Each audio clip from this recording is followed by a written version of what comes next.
So, good afternoon or good morning to you from wherever in the world you're joining us from, and welcome to a very exciting spotlight this Thursday on building your brand in an e-commerce environment. So this is the second in a series of brand webinars that we partnered Kantar on. A recording of the first about brand building in post-pandemic times can be found on our website, and that's available to all members too. So if you missed that, you can download that and you can watch that at your convenience. So this wouldn't be possible without the support of the very clever Pablo Gomez at Kantar, Chief Digital Officer of the Insights Division. That's Pablo over there. And in the middle, that's me, Ranji. I'm the Asia Director. Hello, Pablo. Hi, guys. Thank you. Hi, that's me. In the middle, Ranji. I'm the Asia Director of Marketing Services here at the WFA. And that's Joel Gan, our fearless events lead, who's also on the call. And he's the person to reach out to if you need any technical support at all. So before I hand over to Pablo, a very quick introduction to the WFA. For those of you who are new to us, we're the only global organization representing the common interests of brands or advertisers. We are the voice of marketers worldwide, and that's our footprint. Through our national advertiser associations and corporate members, we represent a total of 90% of global advertising spend across 60 countries the world over. Speaking of corporate members, if you're on this call, you're part of a global fraternity of 125 brands and counting across 16 very different industry sectors, from the First Bank of Nigeria through to Ferrero, I have a sweet tooth, special to me, and Cathay Pacific and Coca-Cola. So it's a really diverse group. Our purpose at the WFA, better marketing in 2 words. And that's as much about responsible, sustainable marketing as it is improving marketing effectiveness and efficiencies. We do this by leveraging the collective intelligence of our network while also protecting our members' ability to go to market. To unpack what better marketing looks like for today's marketer, there is an exceptional series of podcasts available for download at our website, where former WFA President David Weldon interviews some equally brilliant guests for their perspective. So if you haven't heard those, they're really inspiring half-hour sessions with lots of learnings in them. Speaking of brilliant guests, if you haven't already signed up for our annual Global Marketer of the Year 2021 conference, please do. For the first time this year, it's fully virtual and will be easily accessible to everyone around the globe. That's the selection of this year's lineup, and I know all these speakers will bring the better marketing agenda to life across 3 days with 3 different perspectives: better society, better world, and better growth. Right, so here we are, and I'm going to hand over to our brilliant guest, Pablo from Kantar. So it's not every day that we talk about brand. Good, thank you. And as you can see, I'm in a very unique spot in some way. I'm not in the office or the tradition. I'm not at home. I'm in the Pan Pacific in Singapore, actually. Today is more difficult to get into the office because of all the regulations and restrictions. Actually, it's easier to come to a hotel and and it gives me the impression that we're still traveling, aren't we? So you will see very fancy leaves going up and down. So anyway, so thank you very much for having me here. I think it's very exciting to talk about this topic. E-commerce is something that definitely is the big thing since especially last year. But my idea is to talk about from a slightly different angle, talking about e-commerce from a brand perspective, because that's a big question I'm receiving. Every time I talk to a marketeer, to a client, to agencies, it's always coming the same question. It's about how can I build my brand in an e-commerce platform or in my e-commerce websites or in these e-commerce environments.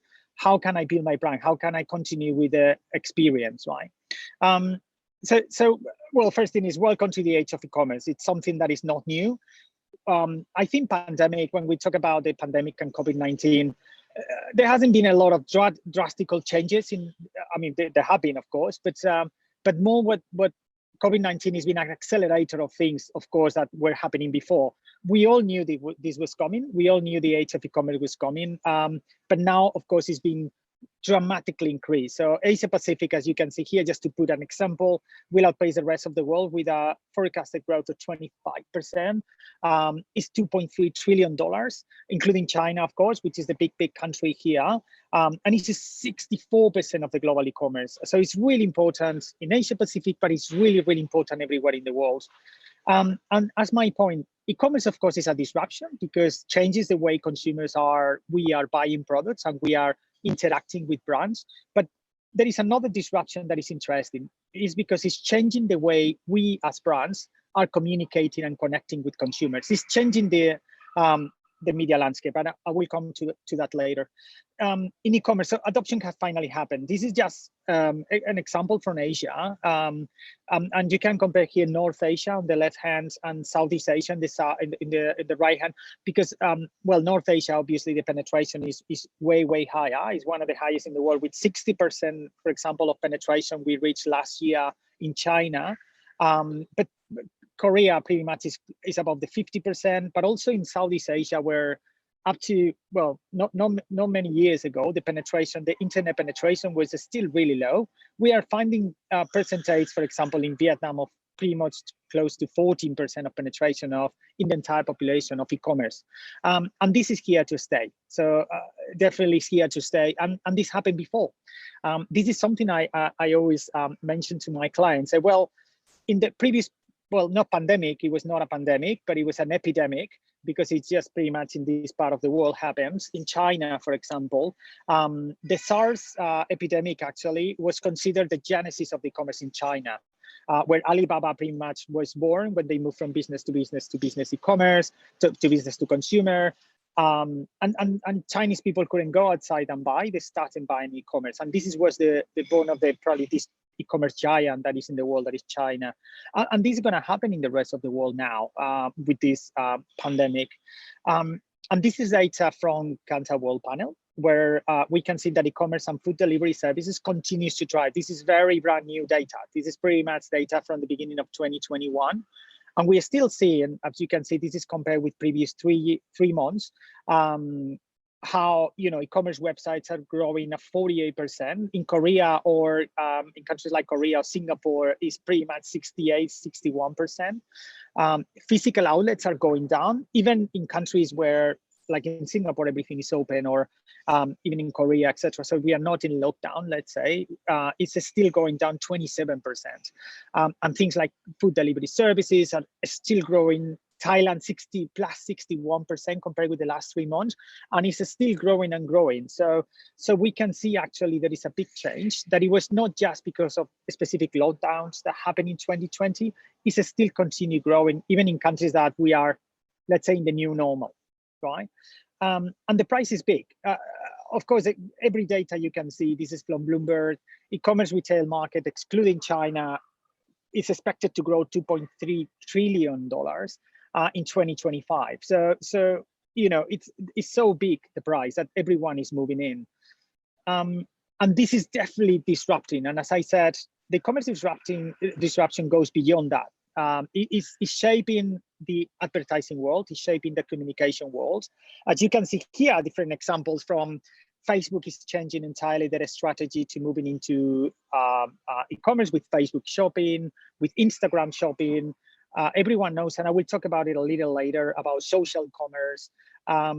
Google planning to make YouTube a major shopping destination, so you can watch an influencer video, and of course, everything that the influencer is talking about, you will be able to click and buy in the same platform. That's a big change. It's not going to a third-party platform. You will be able to buy in Instagram, on YouTube, etc. And of course, TikTok is testing different formats. They have actually partnerships with different shopping platforms to actually be able to buy what you're watching. This is the big change of the advertising world, because the biggest platforms, the biggest players are changing. But again, coming back to my initial questions, all the marketeers, they want to know, yes, that's great, we have a strategy. Everyone pretty much has an e-commerce strategy, even if you're in a small brand, or if you're a giant like Unilever, Procter & Gamble, etc. Everyone has a strategy. But the question is, how can I grow my brand in e-commerce? I'm a beauty brand, for example, or how can I create this experience in these platforms that you can see here? Just to put you an example, obviously Amazon, or in Southeast Asia we have Lazada, Shopee, it's everywhere in the world. Actually, there are different platforms that actually, again, they are new walled gardens. They control the experience, they control the data in some way. How can I, again, starting again to create an experience for my consumers? Well, I don't know, you attended the previous webinar that we did not long ago with my colleague Irene about media and creative, and how to build brands in a new normal, in these new worlds. We show exactly the same slides, and we say, look, the key is influencing the future sales, is creating demand, and essentially this data, what you can see here is, we look at all our database, more than 188 brands that's actually were overperforming in the last 3 years. These 198 brands, they grow pretty much a 50%, 48% of growth in 3 years, which is really, really high. If you can imagine, normally in Kantar, we have the big brands, the biggest players, let's say, and still growing 48% is huge. And we analyzed what these brands were doing, and we found that 3 factors. The first one is brands who invested in exposure. So it's in influencing future sales, it's in creating brand demand, let's say. This was the main driver. 29 points of the growth came from exposure, for creating future demand, from working in your brand. 13% were actually came from activation, so influencing immediate sales, let's say promotions, price, any promotion, any sales, etc. Were coming from that activation, 13 points. And finally, the loyalty, working on current clients, this created a 6 points of growth. So again, it's the same. I mean, and I will show you examples how to win and build your brand in e-commerce. It's exactly following, in some case, the old marketing rules, because building long-term influence is always a good practice. And I guess you have read something around Lespinet, and you have read about the long and the short of it. We have a problem here, or let's say a challenge, that a lot of brands will focus only in conversion. Is because, well, I have e-commerce, people in one click can buy me. I'm just going to focus in short-term sales. And brands actually, they don't know how to connect with consumers in these e-commerce platforms, and that's why we have the challenge of we always talk about the DTC, the direct-to-consumer platform brand, that they are able to grow and increase market share. The first step is actually you need to create a balance between building the brand in the long term and creating promotions and activation, which is important too. This is the data from our brand lift survey, where we compare brand lift on the vertical axis and sales lift on the horizontal. And we see actually it's a very funny, let's say, shape that you take. As you can see in the top left, actually, you will see that brands that are mainly invest pretty much 100% of the investment in brand lift, they don't invest, they impact a lot the brands, but they don't impact in that much on short-term sales. But then when they are reshaping the balance, you say, okay, I'm going to invest 60% brands on brand growth in the long term and 40% on activation performance.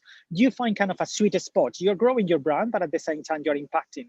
And what is interesting, when you go above 60% of the investment in short-term sales, actually your sales start to decrease, because actually you're just focused, you create a commodity, you just building your brand based on price, on something that is really short term. So actually in the long term, you're impacting your sales. So this balance between brand and activation is very important. And also to build your brands, that requires winning in a very complex digital ecosystem. We all know now that, and because of the platforms are getting more complex, we have new platforms as TikTok. We have Twitch, for example, that is huge in Europe, but is coming actually to Asia. We have Instagram is launching new formats. YouTube is launching new formats. And the questions we receive is, how can I build my content in that? Is it, how can I, where shall I put my money then? And also not only the platforms, but also the formats are increasing in more immersive and engagement experiences. Now, things like AR, VR that are not new, but right now are, thank you to production companies like Shutterstock. Here is an example, fantastic production company from New Zealand. They are able to create actually an escalate at a very low price, amazing videos like 3D videos or augmented reality videos. Again, it's a challenge. So how, it's not just creating a TV commercial and putting online, which we have data that shows that doesn't work. It's something beyond that. And there are new formats, as I said, like the live streaming. There are data that shows, as you can see here, that live shopping in China is estimated to be pretty much $63 billion annually, and it's a 9% of the total e-commerce sales. And it's not only in China. As you can see here in countries like in Singapore, like Lazada or Southeast Asia or Shopee, they have data that shows they have conversion levels of more than 30% in live. So you have a celebrity talking about in a streaming, you have some people invited. There are even some private sales that they only invite like a limited number of consumers to launch a new product, for example, and they sell everything. Consumers are really engaged with these new formats in the streaming. And there are also new hybrids, and this is where I come to the social commerce. It's a big question about, and what about the social commerce? Well, social commerce is something definitely that is changing also the way we buy in e-commerce. So put an example in Instagram, that probably is the most popular one, is 60% of consumers say they discover new things on Instagram. And in Kantar, we have data that shows actually how consumers are, when they try to find new things, they seek information on Instagram directly. So they consider this is the first place to seek information, is the most useful source to actually when they try to find out something about a brand.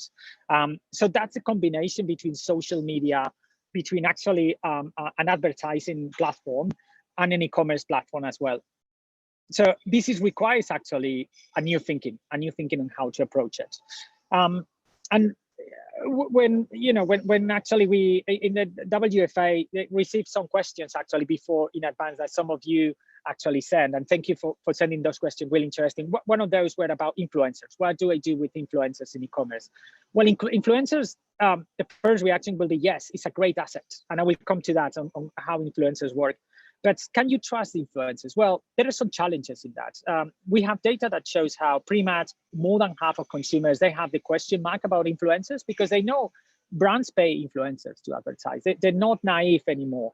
And actually last year, for example, 1/3 of the total influencers investment in the world was cut by marketeers. And the main reason was that there was a lack of marketing metrics to measure the impact. I don't know how this impact on sales. I don't know how this impact in my brand. So there is a question mark in influencers. This is the first one, but also it's not only about influencers anymore. It's also the platforms the influencers are using. As I said, this is an example, and this is how consumers perceive the different brands and how they use it based in our data. It's like Instagram, we know brands are using them to discover what's new, as I said. TikTok is to entertain, to inspire. YouTube is about to educate. If I want to know how to do something, I will go to YouTube. So your influencer actually has to fit into these three, for example, different platforms or even in other platforms as well. What is the role of the influencer and how this influencer is using it is very important. A micro-influencer is something that we've been talking about it a few years, actually, probably 2-3 years. It was relatively big, and it's still a good alternative. We know that micro-influencers, especially if you're thinking in e-commerce, can be a really good option to convert your consumers into purchase. We have higher engagement. They are normally underpriced, so give you way more cost efficient than a typical celebrity. And you have here a very nice graphic from Hello Society, and they create even more conversations. And we know actually that they are very good in impacting in the lower funnel. Actually, we have data from our Context Lab, is one solution we use to test digital content, where we have tested different influencers related with e-commerce as well. And we have found that actually increases 5 points the purchase intent and pretty much 14% in affinity to the brand, which is actually the lower funnel. So consumers, celebrities and influencers and KOLs and micro-influencers, yes, they work. They impact in the lower part and help you to create this conversion. And you need to find the right platform. But the opportunity here is to choose the right fit for your brand. And if you want your influencer to drive conversion, it has to be credible, right? Has to be to fit your brand values. So the recommendation here is to create long-term partnerships if you can. And also explore micro-influencers or KOLs more than the typical celebrity that you use. Stop using them as one shot or just one activation. Try to use them more as ambassadors more than influencers in some way. Ambassadors is something that will help you to convert more. Another interesting asset that you can use is the short videos. We have data that shows how consumers are moving more and more into the short, the very shortest attention span, let's say, is really short and is increasing actually. But actually we have data, as you can see here on the right hand, data from our analysis in a platform like YouTube, where you have different lengths, where actually the short versions, the bumpers, let's say, they're very good and impacting in purchase intent and brand favorability. And the reason is because, first of all, it's only 6 seconds. And in these seconds, based on our experience, the advertisers, they tend just to focus clearly on what is the normally in the product shot, and the benefits in a demo. So it's very, very focused. And actually this links to actually a lot of purchase intent and conversion. While when you have a 30 seconds and long form video, it's really interesting, it's very good as well. But also what we have found is better for creating top of mind, because, well, normally, and the reason is because, well, there are many reasons, but one of the reasons is because normally the brand is very integrated. You have brand cues like music, so you have more opportunity to communicate and engage with the brand. So that's why top of mind, and it's more memorable in some way, while the bumpers are very good in the lower part of the funnel. So this is, one of the questions. That there are so many different formats, the different platforms, and we have this question of why DTC or direct to consumer actually thrive in e-commerce. Well, it's traditionally, they have lower budgets, and this is true, but there is a good example of how to approach and win in e-commerce. And there are many different reasons. It's because, first of all, they are authentic, the personalized experience, they are digital by design, and this is something that is really important. They are actually born and they understand the digital ecosystem. They build a community which is actually linked to the digital ecosystem, and they strongly rely on data. And there is one more thing that is truly important here, which is they put people back at the center of commerce. At the end of the day, there is not online shoppers or in-store shoppers. It's just people feeling a specific need. So people just want to buy something. And I will show you now some data about research we have conducted around the world about e-commerce that is very interesting about what consumers are seeking when you are buying in e-commerce. What is the reason? What is the motivation? What is important, right? And it's very interesting. There are 3 factors that we found, which is pretty obvious, as you will see, but it's very interesting, the results. Essentially, the 3 factors that people are seeking in online is the efficient use of time. It's very convenient, yes. It's use of money. I mean, they tend to seek for promotions, lower prices, etc.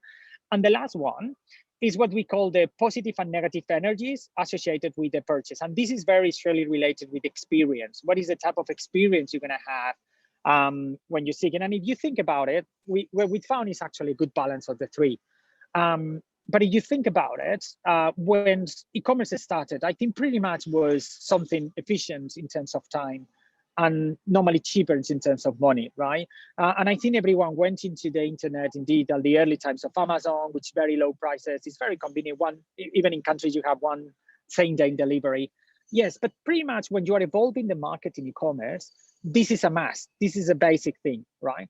So we need to move to something else. And what makes you different is actually these energies. It's all about this experience. And we have in this research, we ask, as you can see, many different countries around the world. We have countries in Asia. We have more developed countries as China, the US, but we also have more developing countries in terms of e-commerce as Indonesia, for example. And what we found when we asked them different questions, this is a combination of questions. What is the most important factor?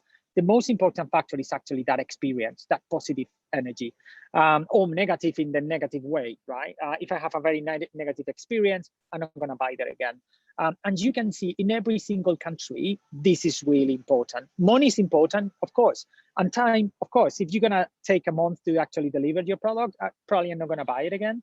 Or is this going to be 3 times more expensive than in the shopping center, next door? I'm not going to buy it.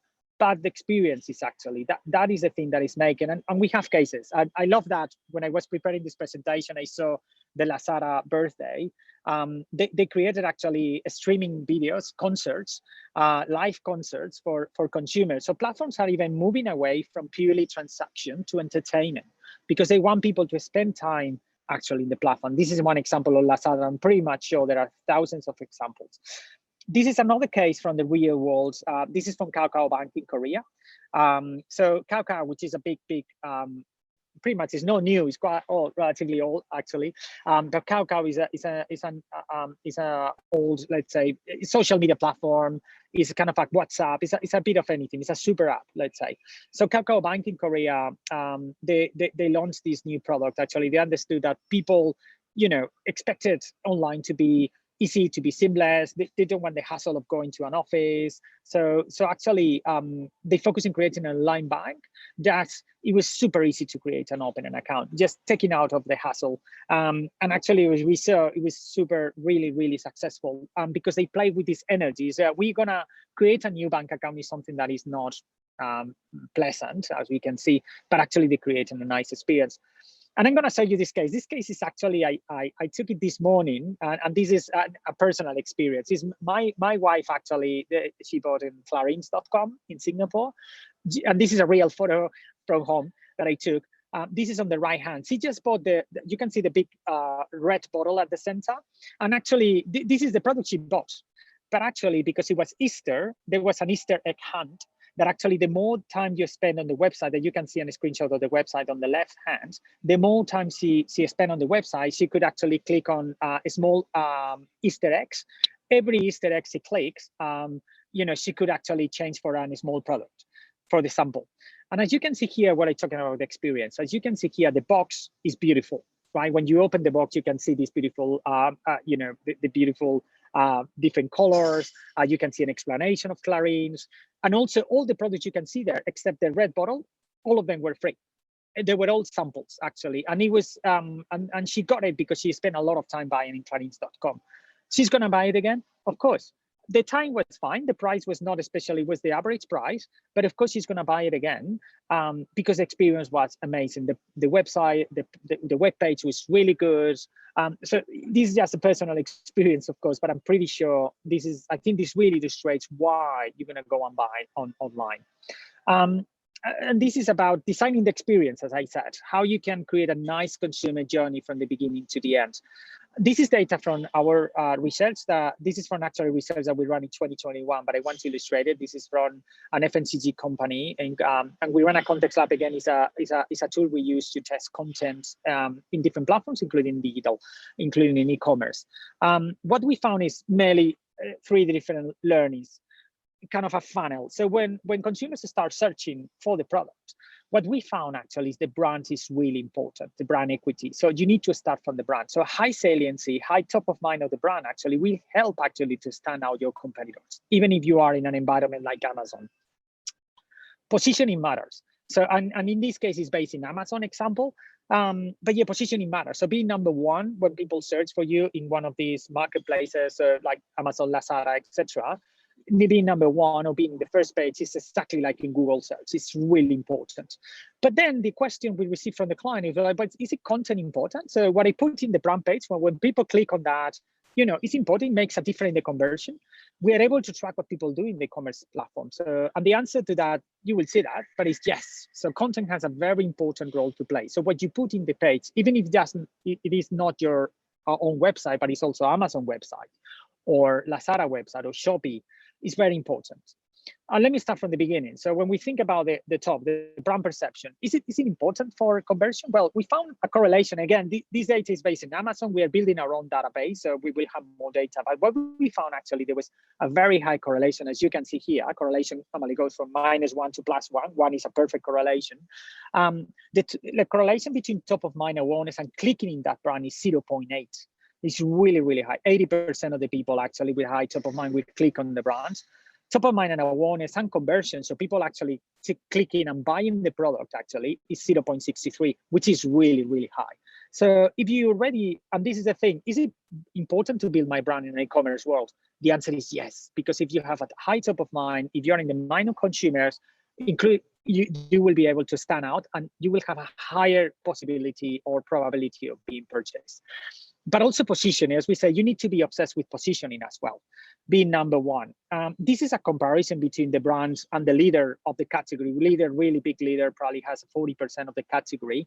Of course, when the leader was on the right hand, on the first position, everyone clicked on the leader brands because it's more well-known. As I said, top of mind is important. But actually, when the competitor, which is not the leader brand, was able to be first position. As you can see, the results was pretty much the same probability of being clicked as the leader brand. Right? Still, the leader is important. As you can see, 19% of the people actually click on that, but 17 actually were on the brand, which is actually much higher than their actually share of market. So being number one, you need to be obsessed also with trying to get a very good positioning in Amazon in this case, or any other platform. So the position in Amazon, as I said, it matters. It's important, has a very high correlation, 87% with the clicks and 79% with the final conversion, right? So it's an important, this is an FMCG brand. Of course, there will be differences by brand, by category, but it's very interesting how there is a clear correlation between high brand equity, between being positioned in the Amazon.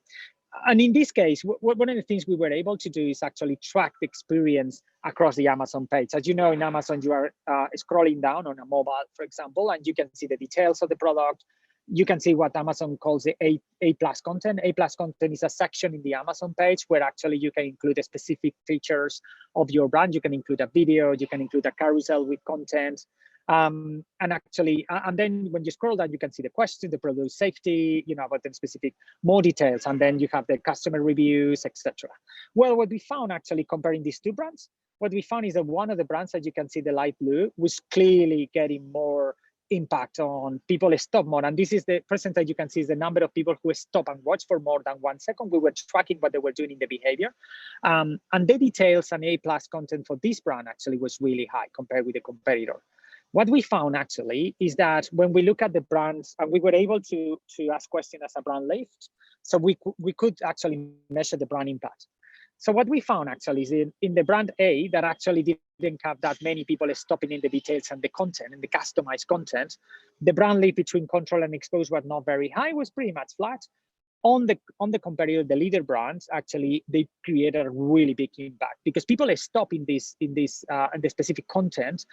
They have a video, they have a nice carousel, they have very interesting photos explaining the product, actually that make an impact in the brand itself. So two things actually we found with the client is that, first of all, if the commerce experience creates an impact in your brand, the answer is yes. We saw actually impact in brand. We saw not only brand favorability and purchase intent, as you can see here, but we also changed the brand perception, specific statements on brand perception, top of mind, brand awareness, quite a lot of them. So people who were able to stop and watch the content in the e-commerce platform made an impact. So the content actually they created was really important. Actually, we were able to compare across a range of different brands. When we have brands that actually have a high quality content and they spend time developing content, you could see actually the data here on the column in the center, the percentage of people who click on the product, who finally bought the product and who finally conversion, that was the difference between buying and clicking. 48% of the people actually who click on the product, they finally bought it when you have a high content. When you have a low quality content, yes, of course, people will click, but look at the people who click in the product was only 5%.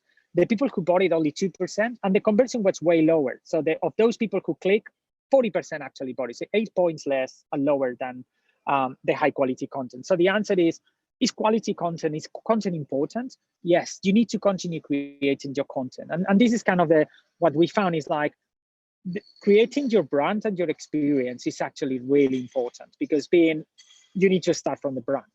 The position matters, yes, and it's something I know most of the marketeers and the specialists in e-commerce are obsessed with, being number one. This is like the Google, traditionally it's been always the Google SEO, SEM, so trying to have a first position. This is really important. But then the content, what they find when they go into the page is really, really key to actually, it's not only to building your brand, and it builds your brand, but also for conversion. So I'm getting to the end, so I think we have plenty of time for questions, I think. But just to give you a summary of e-commerce, and I know I talk about many different topics, and I think we could even make a series talking about e-commerce because the data and the topic is really broad. And I know e-commerce way goes well beyond many of the things I talk about. It's way more complex than I explained, but I hope I was able to, let's say, cherry pick different things. What I say essentially, the first one is about the disruption of e-commerce. E-commerce is not only changing the way people are buying, it's changing the advertising ecosystem. Facebook, YouTube, TikTok, they will never be the same even. And this is changing the way we as marketeers are approaching the communication, the media buying, the creative development. there is an explosion of new formats. There is platforms and business models that are new, and we need to adapt to those, and it's very challenging. But the brand is still important. So don't try to make the mistake, or don't make the mistake of just focusing on activation and promotion. You will become a commodity. Creating demand is still the #1 reason for or factor to grow your brand. A successful consumer journey in e-commerce always start from the brand, always start from the consumer's mind. It doesn't start from the technology, from the platform, it starts from the consumer's mind. And back to consumers, put the consumers always at the center. As I said, there are no e-commerce buyers, there are no retail buyers, they're just buyers, people with a specific need that you need to fill. And having an experience in most of the countries they are developed in some way countries in e-commerce. They're looking for experience. Yes, price and speed and it's a commodity. It's important. It's key. But creating this positive energy when they are buying is really, really important. Things like live stream videos can help. Things like creating a nice content. As I showed the examples from my wife, actually, the beauty box, that's really a great experience. That will make people buying and buying again. And you need to be in the content. Is the last one. Is yes, you need to be obsessed about positioning. This is really important. This is something your teams will have to work hard to get it. But make sure you have a high quality content. This is a question we have received a few times. It's like, is the content important? Is this positioning is fine? People will click and will buy. Well, not anymore. There are a lot of competitors. There are a lot of platforms. This is really important. It will increase the conversion, and it will increase the brand impact. Right, and that's essentially it from my side. And I know, as I said, there was a lot of things to say, a lot of things to talk, but I tried to make kind of like a cherry pick the key important topics. I thought it was important. And over to you, Ranji. I don't know, you want to. Sorry, it was probably too much. No, not at all. Not at all. Thank you for. I mean, that was a lot to take in and a lot of really good information. Which has very naturally sparked questions. I'm going to start with the last question, move backwards. So this one's from Ed asking, is energy, you talked about time, money, and energy, right? Those 3 things to get right. Yes. Money is the specific question here is energy also a way of saying engagement? Power, is that about the consumer experience? What does energy refer to? Yes, it's about exactly that. It's about the consumer experience. They decided to call it energy because it could be positive or negative in some way. So, but yes, it's if I have to summarize it, it's essentially the consumer experience. It's about, but it's not the consumer experience in terms of. That's why we call it energy. It's not the consumer's experience in terms of, oh, they deliver this in just 2 hours, or just it's cost me, they give me a very good promotion, discount. These things we put it in a part. And it is about, oh, okay, I'm just going into the website, I see a nice video, I scroll down, I see some very, very clear, for example, like references from other clients or Q&As now there are. Or as I said, an experience also too is what I told to my wife, receiving a very nice box that you open and you see a beautiful product, you see a nice cars, everything very well wrapped up. So it's a combination of all these things. So I would call it overall like a consumer experience in some way. So the consumer experience, almost, I suppose, how much life there is, I guess, that the site, experiences maybe. So Easter eggs you mentioned, that's going to be really interactive. Yeah, exactly. I think, I mean, it's not only the site, of course. And I know, for example, in Asia, there is a lot of idea about the gamification of the buying, which is a very interesting concept. As I said, clicking the Easter eggs, if you spend more time in the page, you will get coins, like Lazada doing this a lot, or getting Easter eggs in clarins.com. This is part of the energy. People will love it. Other people probably will appreciate more the idea of getting a very nice packaging. I know Sarah.com, for example, when you also receive a very nice package, it's very well wrapped in a very good presentation in some way. Why not to have a very nice presentation as well? I mean, that's something that you are a brand, you're a beauty brand, you're a fashion brand, for example. Presentation is important. This is part of the energy too, Got it. So that's really clear, like different ways of engage, how the brand comes to life. I'm going to take you into the Q&A widget. We've got a question right at the start of your presentation when you're talking about the split, the 60-40 balance. Was that for all sectors? Are you seeing certain sectors where that balance is different? What does that, is there an indication or a guide?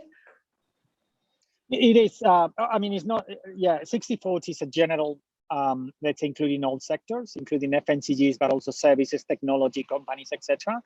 What we have found is that it's slightly more skewed to 70-30, let's say, probably could be is the thing when you go into brand FMCG brands, or the other way, around for brands that are probably more focused in services, right? So we think in a hotel in this case, what we have seen is, for example, 70 more focus on activation short term is very important, especially when people are searching. But you still need the 30% of I need to really trust this brand and have a very nice experience, because if not, the risk is that you become purely a commodity. So yes, today I'm going to buy you because you have the lowest price. Tomorrow I'm going to buy anyone, or I'm going to book any other hotel, for example, is because I don't mind. I'm just looking for. But if you create this type of experience in terms of building your brand, there will be more probability actually people clicking in your hotel than the other hotel. And normally it never goes more than 70-30. Normally tends to impact very negatively the brand in pretty much any sector. So yes, of course there are differences by sector, but what is interesting is that we always find this balance between not going no more, I would say more than 30% probably this really bad impact in your brand. You still need building your brand if you're a bank, for example, or in the long term, you're going to impact your sales. That makes sense. Yeah, it does. Thank you. We've got a question about disruption. So you talked about disruption. Is it mostly disruption of media and channels to the consumer? Yeah. Because you're saying brand matters, experience matters. Where do you see the greatest disruption? I see the greatest disruption. That's a very good question, actually. I see the greatest disruption in the media. I'm probably because my background is media and digital too. So I think the greatest disruption is in the media ecosystem and the creative ecosystem as well. I think the brands in the last, I mean, I've been, of course, in this industry more than I can say. But yeah, in the last 10 years, 15 years, all brands have been struggling, or not struggling, or trying to catch up with the digital ecosystem, right? Since Facebook pretty much and YouTube actually become the giants they are now. I know all the brands and marketeers that are kind of trying to find ways of how to create a good creativity in YouTube, for good creativity on Facebook. And we from Kantar always tell them, don't take the TV commercial and put it on Facebook. It's not going to work. You need to customize, you need to create. But suddenly the problem is that, okay, now it's not only Facebook and YouTube. Now we have also an Amazon video. Now we have a Lazada live streaming video. Now we have Clarins.com, or we have, this becomes really more complex even than it was. And I know everyone is going to struggle to that. How you create a video with, that you're creating an experience, you're communicating your brands in an ecosystem like Lazada. And I say Lazada, I could say Amazon, or how do you build brand purpose? And as you know, you probably have in all your marketing events, everyone has been talking about brand purpose. It's really important for brand, which I understand is very important actually. How do you create brand purpose in Shopee? Or how do you keep this line connection between your brand purpose here and people buying? I think there's going to be a bigger even disconnection. And I think the disruption will come from that is we need to, again, in the industry to reinvent ourselves and find the ways of how to find that connection of a brand purpose. We are talking about very important things. And I think truly believe that brands, and we have data that shows that when people actually think their brand has a purpose behind, actually they believe in that, they buy them more often. How to connect that with just people clicking and buying on Amazon? I think this is the biggest disruption. It's not a consumer disruption only. So for us as consumers, it's very convenient. I love it. I just go click something and buy it. But for brands, it's really like, okay, how do I do that now? I think that's the biggest challenge, exciting challenge, I have to say. This is why I think this really excites me as a researcher. But yes, I think it's that's the thing. No, right. We're starting to see lots of conversation around the whole shoppable media. When it becomes a phrase, that's mainstream enough and it's top of mind. And this is one of the things we have. Oh, sorry, just one point on that. One of the things we saw actually in the research I mentioned about the important thing is people, is because one of the things we tend to do a lot in our industry is just rely on technology. So when you talk about shoppable ads, a lot of agencies or marketeers would say, oh, great, how to solve it? I create a beautiful ad where people click and you can buy it on the platform. That's it, solved. Good. And I know a lot of the publishers will be happy to they will create fantastic formats for that. Again, that's not going to solve the problem. Don't rely on technology only to solve the problem. Technology is a facilitator, but at the end of the day, you need to have a strategy based on your brand, to actually make things happen. Sorry, I just wanted to. No, for sure. That's a good point. We've got a long question that's come in the chat, but before I get to that, I'm going to ask you a question that someone had sent through right at the point of signing up for this. So this is, and you talked a little bit about this, best practices for matching the right celebrity influencers with the right marketing campaign. Is it really about understanding, I guess, what part of the journey you're looking at the right influencer for example? Yeah, that's a very good question. It's something I think we haven't solved yet. The data we have actually showing two different things. The first one, and I haven't shown it here, but I'm happy to share this with you guys if you want. Normally, celebrities are not very good in the upper funnel. When we think about creating awareness, top of mind, we have different data from different type of analysis that shows that normally celebrities are not good at creating. Because what celebrities are, people can love a celebrity, but there are a lot of people who don't follow them. So it's not easy to have a huge amount of noise, let's say, with one celebrity. Celebrities are very good. I'm talking about celebrities, but of course we go to influencer, which is even more narrower. If you talk about micro influencer or KOLs, they're normally very good in impacting in the lower funnel. So when you see let's say, as my son will say, his favorite YouTuber talking about a product, this is actually very impactful. And we have seen data that shows how impacting purchase intent and affinity to the brand. But the caveat I mentioned before is the problem is that really saturated.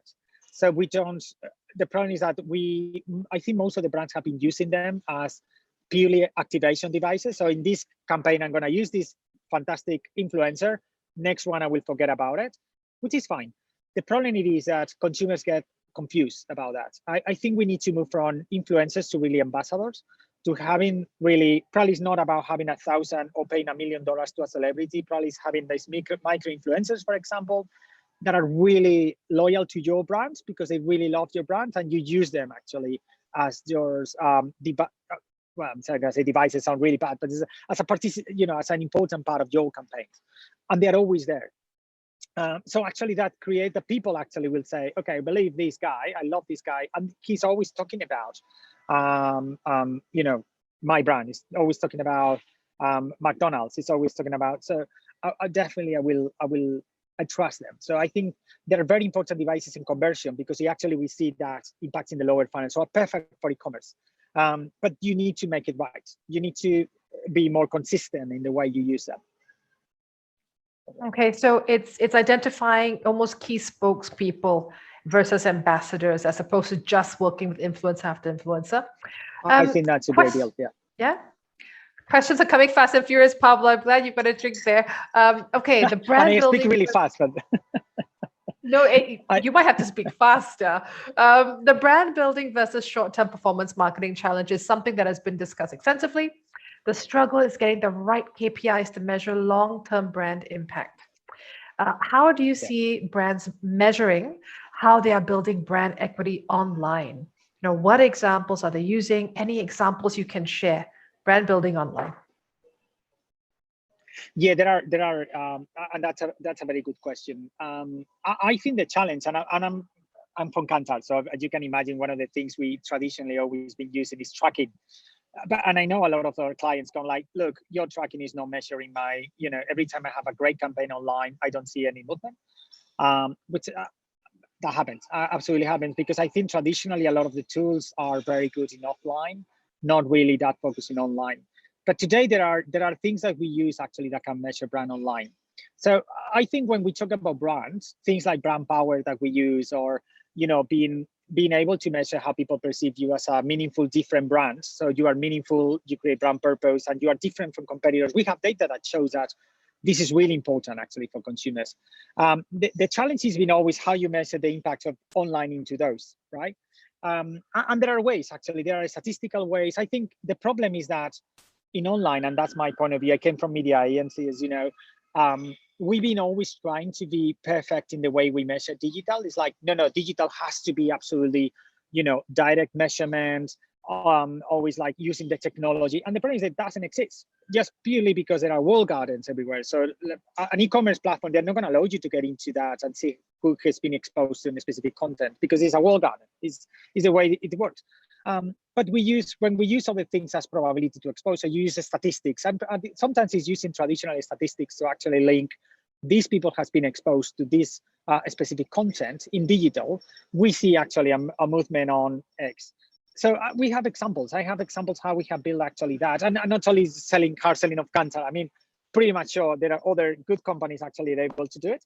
I think sometimes what we need to do is to be less demanding or perfectionist in the way we measure digital, and probably be more, integrate different ways of measuring. Actually, I think that will help you to have an idea. Definitely, it's possible, and we do it. It's not impossible. It's really possible, definitely today. Now that feels like an entire separate conversation altogether that we can really get stuck Yes, into, I didn't want to do a hard selling, but it's not. No, that's good. Thank you. This is a good one. Mark Ritson is saying that TV is still king in terms of effectiveness. Mark Pritchard at the Mark versus Mark is saying that it's all about programmatic and live streaming, right? And I know you touched on this a little bit. It's the whole shoppertainment, etc. So how important is storytelling in the world of e-commerce, and where should the stories be told? I think it's a very good point. Storytelling, it's super important, I think. And this is even a discussion we have internally in Kantar. People discussing about it's more important creativity, it's more important media. I think the storytelling has to be born. So I think you need to take your brand values, of course, and if you want to create a purpose in your brand, storytelling has to be strongly linked. So you need to have a nice story to tell. That's the first step. But this story, and as our my old friends from Coca-Cola used to create this liquid and link, liquid content that connects to all the different platforms. It's something like that. It's nothing really out of, but the difference is that it is relatively easy to create a storytelling on a TV ad in 30, well, relatively easy, don't take me wrong, it's not easy, but you have 30 seconds, 20 seconds to tell a story. Creatives are genius, are fantastic people to create a story in 20 seconds, right?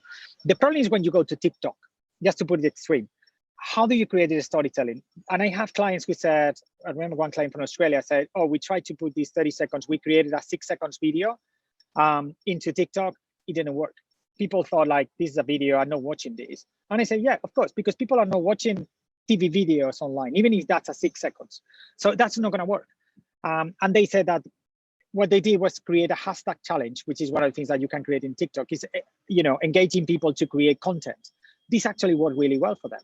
So I think now it's kind of like changing the shape of the. We used to have a story. We used to have a creative idea that it took us months to develop, and then we put it on TV, maybe in YouTube and somewhere else, and it kind of worked. Right now, it's not going to work. You need to have a storytelling here, but you need to go to the different channels and create something customized. Actually, you need to design something for the channel.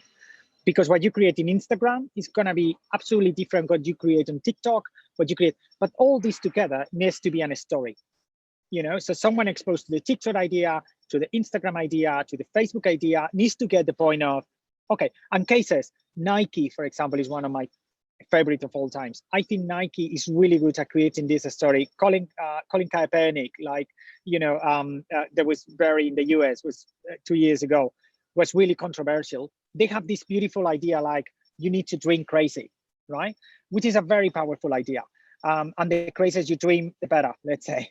And they created different content, yes, but also there was a lot of discussions online that they were able to actually own and reply to the consumer saying, we still believe on that. This is powerful. If you want to burn my sneakers, why don't you, instead of doing that, why don't you donate the sneakers to, this charity? That will be way better, man. That is fantastic. This is a company that actually creates a beautiful idea and own the different channels in some way. So I think there are cases. As I said, this is a big disruption. This is really difficult to do. It's easier for me. I have the easy job, which is pretty much look at what others do and decide if this is good or not. But this is really challenging, actually. So regardless of the channel, whether it's TV, whether it's online, I think what you said is it's not about online because you offline because it's people, and if the brand story is linked throughout, then that's gonna sit well. And to put you in a stupid example, let's say a simple example of brands that are doing great. I love coffee. For example, and I have a direct to consumer brands. Is these coffee brands that actually they sell beans online, right? I think they have this powerful idea of, and Nespresso also was a big fan of the brand and what they did, but this is a powerful idea. It's like, if you love coffee, you're a coffee lover. And this is the key insight. It's like, you're a coffee lover. You don't mind just spending 20 minutes creating a good coffee as in a coffee shop, but you're going to do it at home. You're going to feel great about it. And what I said on the direct to consumer brands is that they are personalized and they put the consumer at the center. It's all personalization. They will send you the package and they will put you a beautiful letter from the owner saying, look, I am like you, exactly like you. You love coffee, I love coffee, and I had this idea of creating this beautiful coffee company, right? And you love that, actually. And this is putting consumer at the center. There is no technology, they put the consumer at the center. This is what is really powerful. Then the channel, yes, they will have a beautiful picture of the coffee in Instagram. They will never put a TV commercial in Instagram as other companies do. But yeah, the idea at the center will be that. I mean, and what I'm saying is a simple, creative, let's say, for starters. So it's something that a creative guy will say, yeah, we've been talking about that for ages. Yes, but right now it's more important than ever, probably. Got that. Okay, we've got 2 questions, 2 minutes left. Yes, sorry, but of course, if you have more questions, everyone who's on this call, please send them through. We'll make sure we work with Pablo to get the answers to you. The answer. Yes. So do you believe that due to the rise of e-commerce and the hard competition, it's tough, that's emerging, a lot of players that will enter this market might leave? Do you see a real survival of the fittest, that you're going to have to perform very well or leave the market? Is there room for average performance when it comes to e-commerce? I think it will be. I know, and I have read about leaders in the industry and actually agencies. They say, well, a lot of DTCs. So we talk a lot about the DTCs, and they say, well, DTCs probably in a few years time they won't have a business anymore. Of course, I mean, when you have a startup and a small company, the percentage of brands that are probably going to disappear is 80-90% of them will disappear, and there will be others coming. I totally agree. I think this is even more challenging than was before in some way, because it's not more. It is challenging. Always opening a new business, starting a new business is always been challenging. The problem is that now it's very fast. It's faster than any. Probably in 1 year you are out of the market. In the other, well, probably you spend 2-3 years and then you close. Right now, in a few months, you are out. Yes, it's going to be really challenging. But also, I think that's why we need to make the basics right. As I said, I think if you build a brand, if you start thinking about your brand and your consumers, you will have way more opportunities. And that's why we see as example of, and we have seen the evolution, a lot of people, a lot of brands actually, they start in marketplaces like Amazon, Lazada, etc. The competition is hard there. It's really hard. But then some of them who are able to, for example, move into brand building and creating their own page, if you're able to actually create your page and people go to you, to your own site, this is your house and you control that, you have a higher opportunity to actually survive. As I mentioned, Clarins, but there are many examples of that. Nespresso, I mean, you're a fan of Nespresso and you have the Nespresso app, that will give you a higher opportunity to grow, because it's a place where you grow your own brand. But yeah, the answer to that is it's going to be really tough, especially in the marketplaces as Amazon, etc. is really tough. There's a lot of articles, everything talking about Amazon and how tough it is, and in a few months you're out. Try to build your brand at the same time, the experience. People will come back to you for the experience, not just for being #1 in the ranking. No, that's such good advice, and thank you. We are a minute over, and I know some of our participants will have to jump off the call. We've got a couple of questions still unanswered, and Pablo, we'll catch up after this to make sure we answer them. Yes, we have to. But big thank you for being Thank here you with for us inviting me. again. Lots. You've answered so many questions, but I think you've just sparked a lot more. And a big thank you to everyone for joining us. Happy I to know answer. Joel's. Thank you. I know Joel's going to set out the deck right after this. And again, if you have any more questions, keep them coming, and we'll see if we can pull them together and get the responses back to you.